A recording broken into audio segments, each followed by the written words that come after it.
everyone. Welcome back to another episode of the Diamond Hands podcast. Today, we are so excited to have Alison Maloni. She is the CEO of Alison and I Public Relations. Welcome. Thank you. I'm so excited to be on your podcast. You're doing amazing work. So I love it. Thank you. Thank you. And you are as well, guys. Okay, so I follow her on LinkedIn. This is how I actually found out about her. She always dresses to the nines, number one, most important. And she always just gives us great tips and, things that you could just use for your everyday life. So yeah, I love following you, just to let you know. Oh, thank you. But can we say this shirt is from Target? So you gotta love Target. Yeah, I loved. No, we're gonna call it Target. Yes. Target. Keep it classy. I know. Right now, Forever 21. This shirt was $12. Love it. That's so great. So Alison, I'm excited to hear about your background. So just first of all, just like kind of tell us where you're from, how you even got into PR and the news in the first place. That's probably a long story, but go ahead. Sure. So I'm from Massachusetts, born and raised in Massachusetts, Western Mass, which is a small area about 90 minutes outside of Boston. There's not much here, but a lot of beautiful mountains to climb, I guess you could say. And so since I was 9, I wanted to be a journalist. I met a local news anchor here in Springfield, Mass, and she took me under her wing, brought me to the TV station. I started pretending I was a newscaster in my bedroom at the age of 9, writing scripts, pulling things from newspapers, dressing up in my mom's outfits, and went to college for journalism and political science. Got my first job in Springfield, Mass. I was an assignment editor, then a producer. Then I went to Poughkeepsie, New York, where they call it one-man band, which is where you are the camera person, you're the reporter, you're the editor, you do everything. I moved back and got a job for the ABC affiliate, and then went to WPRI in Providence, Rhode Island. I loved it. However, it's a crazy business. I was, making no money, working crazy hours, missing out on life. So I decided to get out of the business. And the perfect transition for journalists when they get out of the business is to go into PR and marketing. So that's what I did. I got a job at a small marketing firm, did everything, had a couple of kids, and then said, I'm going to start my own business. And I never planned on starting a PR agency. And I've had it for 8 years now. So going strong. Wow. I love that story. And, a funny thing, Poughkeepsie. So I actually lived in Poughkeepsie for 8 years before I moved to Massachusetts. Yes, ma'am. Oh my gosh. Poughkeepsie. Yeah. I was like right off of the main street. Girl, Main Street. Yeah. Guys, if you know anything about Poughkeepsie, Main Street is a very interesting place. That's all I'm going to say. Yes. Yeah. I didn't spend a long time in Poughkeepsie. I was like, I want to go back home. I know. I was always so snobby. I'm like, I live in the town of Poughkeepsie. I don't live in the city. Yeah, there wasn't much to do either, but no, Poughkeepsie it's definitely, it's like, it's definitely changing now, and it's getting better. But yeah, Poughkeepsie is a very interesting place. That's so cool. And then you had your children, and then you started your own PR firm. So I love how you had a mentor, and mentorship is so important, guys. So you heard what she said. She had a mentor who took her under her wing. Yeah, mentors are so important. And I have a couple of different mentors, just in the PR world and then in journalism. And I think they're so important because they're the people that you can be real with and understand. Like, you can talk to your friends and family about struggles, but unless they're in the business, they don't understand. And they're going to be real with you. I met with my old news director when I was filling and anchoring in New York. And he looked at my tapes and he's like, Alison, this is, you got to do this, you have to do that. And he was very real, and you need that. So it's so important to have a mentor. or a few. Yeah, or a few. And because sometimes, like you said, you kind of, especially when you can get pigeonholed into your own ideas. And when you have yes people around you, they're like, oh my God, this looks beautiful. That's great. This is good. That is good. But you really need those people who are like, no, that's trash. You could be better. Like, what are you doing for you to level up? Yeah, absolutely. It's so important, especially like you said, the yes people, right? Everyone wants to be nice. And even if it's like, you're trying to do your social media and you have, your team and they're not very knowledgeable about it, you want to reach out to somebody who knows social media, even if you can just say, can you take a look at this? And I think there's so many people out there just in the industry of marketing PR that are more than willing to hop on a call for a couple of minutes and give you advice, not charge you, and just say, yeah, you're on the right path, or maybe you should think about doing this differently. So I LinkedIn, like that's how we met, is a great source, to find people in industries that you need help in. Yeah, 100%. And, so I know that a big thing of yours is storytelling. And, and then storytelling is such an important piece because that's what connects people. But tell me, what was some of your first experiences understanding the impact of stories? Like when it was when when I was in news, when I was in local news in Springfield, Mass. And because really as a reporter, you're telling a story. And I started doing it kind of the way you learn in school. It's, this basic version, but I started shifting things and starting out stories with sound bites. So these emotional clips that people said, and not every story is going to have like this hook or this emotion, but I really was listening to the people I was interviewing and pulling these sound bites that I could talk around. And I think that's like the number one thing, is really letting other people tell the story. You're just there to kind of narrate it and guide it and put it together as the reporter, but it's really the people you're interviewing. And then in the PR world, when I'm pitching the media, it's all about a story. So I started writing like a journalist when I was pitching to the media. So yeah, right. Like when I was 21, doing my local news, trying to make every story interesting. Sometimes it was difficult, but yeah, it's so important. And that's, I've learned that people remember stories. They don't remember facts. They don't remember, but they do remember the story. So that's why, in selling, it's important to tell a story that people can remember, not necessarily do a hard sell and pitch your product, because people will remember the story and then they will start to recognize or remember what you're selling or your services. Yeah, 100%. And so with that, in your experience, and you've worked with, hundreds of, businesses and everything. So just tell us a little bit more about, what do you think are some of the biggest challenges that, entrepreneurs face, in terms of exposure when they're starting a business? And what do you think they should be focusing on in terms of exposure when they start? Yeah, it's a great question. I think that a lot of entrepreneurs are scared to reach out to the media because it's such a weird space, and it's much easier to pick up the phone and call somebody and ask for a lunch date and talk about your service or product. But to reach out to the media is very scary. I think the best thing that the number one thing they should do is reach out to the media, whether it's local or start reaching out to podcasts. But what we do, even as business owners, we're in our own little bubble and we think everything is important and everybody needs to hear it. It's like the best story ever. So you have to kind of take yourself out of that and put yourself in the position of a journalist. So the journalist is always saying, why would my readers or viewers care about this? Why is this important to them? And if you can think like that, and you can really have a come to Jesus moment with yourself and say, this really isn't that interesting, but this may be. And the number one thing that journalists are looking for are experts. So if you're a nurse or you're an esthetician, think about the stories that you could offer the media. It's not necessarily about your company, it's about your expertise. So they're always looking for experts. Especially with what's going on. Think about what's happening in the world, and then how can you take what your knowledge and pitch it to the media and say, I'm an expert in this. I can talk about A, B, and C.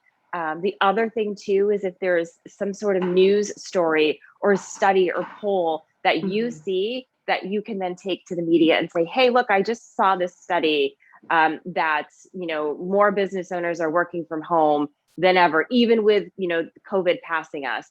I'm an expert. I'm a business owner. I can talk about what I'm seeing.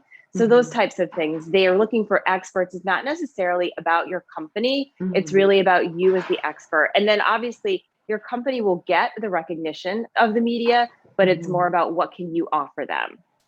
Yeah, and I think that's a really a good or a lot of good points that you brought out. It's like it's not just what's in it for my business. It's like how can I help the market? What's going to be interesting to the market? Something that's going Hmm. to actually, make them a better person or take actionable steps before they even think about calling you, the Medspa owner or the plastic surgeon or Yeah, whatever. exactly. And it's funny you say that because there's a very well known nurse practitioner in the Massachusetts area, and she's regularly on the news.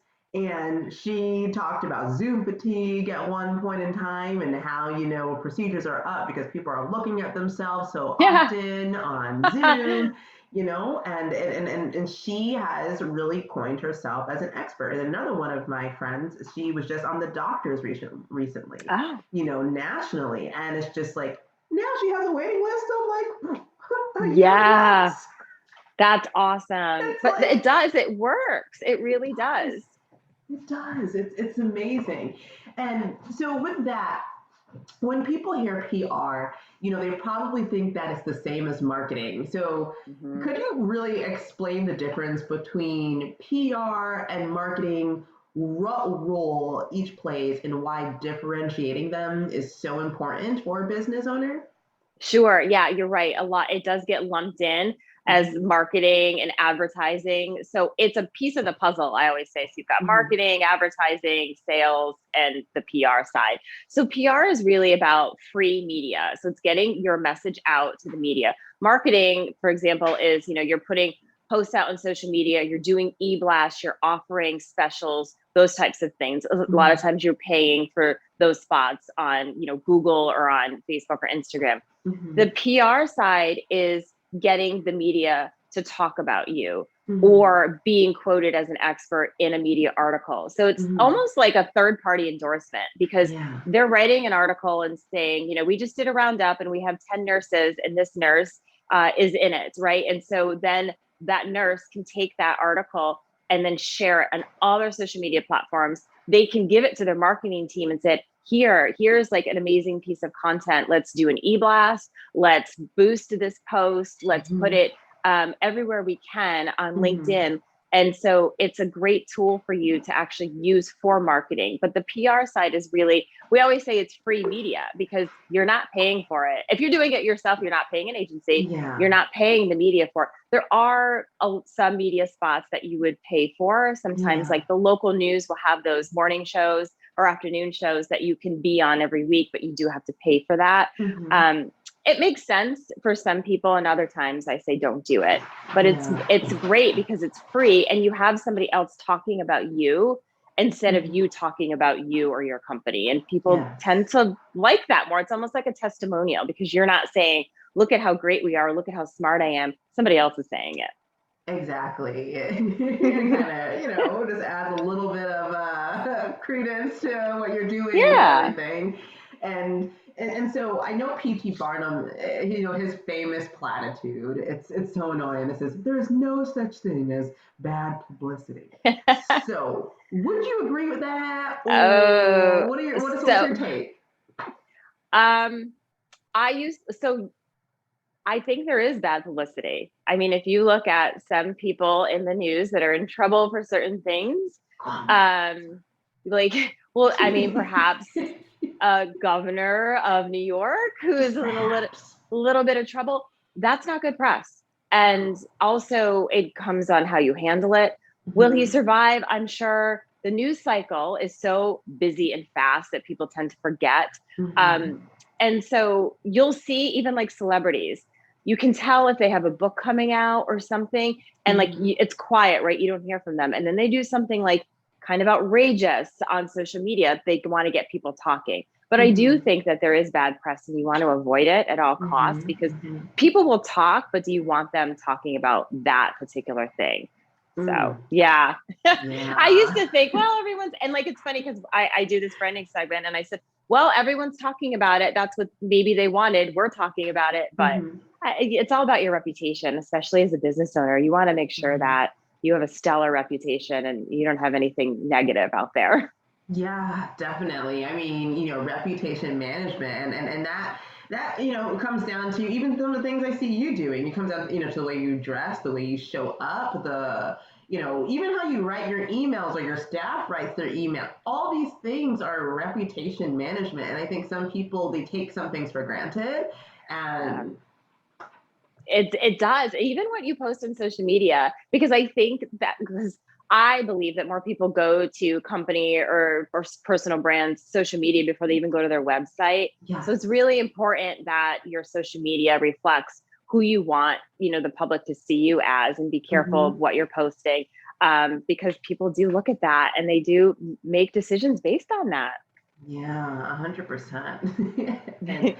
So getting in the news, why is this particularly important for, and you kind of touched on it a little bit earlier, but why is this particularly important for, those who own med spas or those who own plastic surgery practices?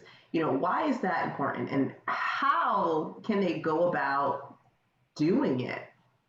Sure. So the more they're in the news, the more they're perceived as an expert, the more people see that. So if somebody's looking to come to this med spa, but they're looking at maybe going to another practice, and they go on that med spa and they're researching the doctor or the nurse practitioner, and they see that they've been on, CVB in Boston, or they've been quoted in, Entrepreneur Magazine, or they're in, Glamour's latest roundup of the best sunscreens. All of the media makes them look like the expert, which they are. So in regular people's minds, not the PR people, they're going to be like, well, this doctor is everywhere. They obviously know what they're doing. Look at how smart they are. Versus if they were to look at another website and the doctor hasn't been anywhere, doesn't mean that either one is better, but it's that perception, and it's constant, and people are constantly seeing them. And so people are like, okay, I want to go to this doctor because he or she knows what they're doing. So that's, I think, a key part of why you want to be in the media. It's the whole perception. The second part is they just need to reach out and start small, to your local media, especially with everything like you mentioned that's happening on, even, say, okay, summer starting, talk about the importance of sunscreen. May is cancer is skincare awareness month. So go through the calendar and think about what are relevant stories that you could pitch. Like the whole thing about COVID and people, saying that they're seeing each other on Zoom and they're like, I need, even I'm sure post-COVID, everybody was like, I haven't had my Botox in a year. And so I'm sure everybody was super busy. So I think it's just important to think about what are people talking about, and then just reach out. For your local media, you can just go on the websites and see there's usually a contact us, but you want to call the newsroom and ask for the assignment editors. They're the ones that are the gatekeepers and that you can send your pitches to or press releases, and they'll then decipher it and then follow up, certainly follow up once or twice. For newspapers and online, just go on their website, and usually there's a business editor, there may be a health or wellness or lifestyle editor, and then just reach out to them. So it's just a little bit of digging, but if you go to the website, that's usually where you'll find the contacts. So you can start small, and then, if you wanted to reach out to bigger media outlets, again, you can just go on the websites, and usually you can find a contact us or editor email. Guys, you guys are getting information that you would have to pay, thousands of dollars for. So you're welcome. You're welcome. The other thing I want to mention is it's called HARO, Help a Reporter Out. It's this, you can sign up, it's a free service, and journalists post stories that they're working on and they're looking for experts. And there's industries from health, wellness, beauty, lifestyle, tech, business owners. And you get it comes out at 5:30 in the morning, 12:30 p.m. and then 5:30 p.m. 5 days a week. Literally, you get this email and you can see all these opportunities. Dr. Oz is on, anything. So that's great for these business owners to go on and see if there's an opportunity for them to pitch, to be in blogs, to be in articles. It's a huge opportunity, and it's free.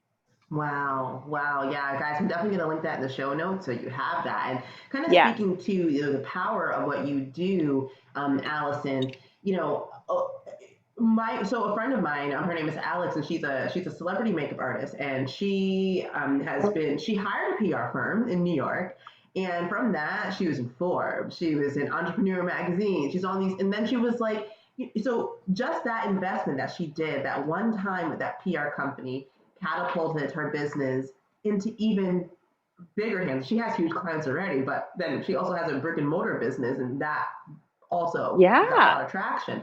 And and so just so guys, just even just hiring a PR firm, because I know all of y'all, I know you guys don't have the time.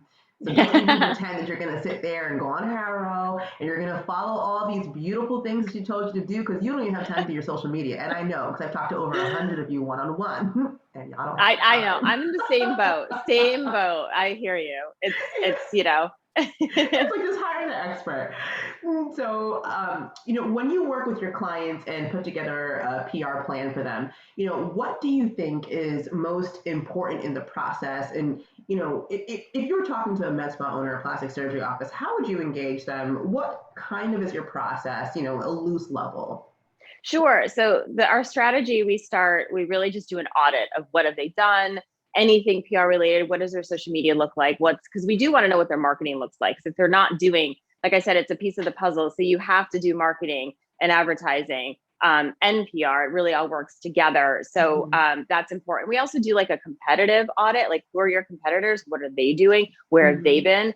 Mm-hmm. And so we do that. And then the strategy is really comes down to like, where do they want to be? Do they want to be in the local market? Do they want to Mm-hmm. be national? And we Mm-hmm. go from there. And I think, for anyone who works with a PR firm, I think the best thing they can do is over communicate with that firm, because you as the med spa owner know your business.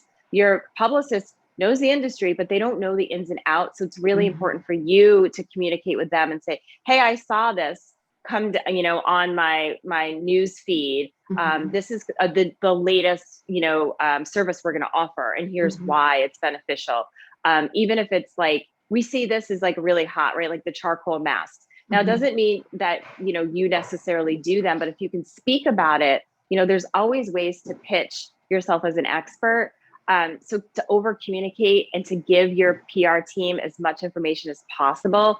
Mm-hmm. The other thing I would say is that to be available. So if your PR team is pitching you, sometimes the media will reach out and they'll be like, okay, yeah, can we come by today?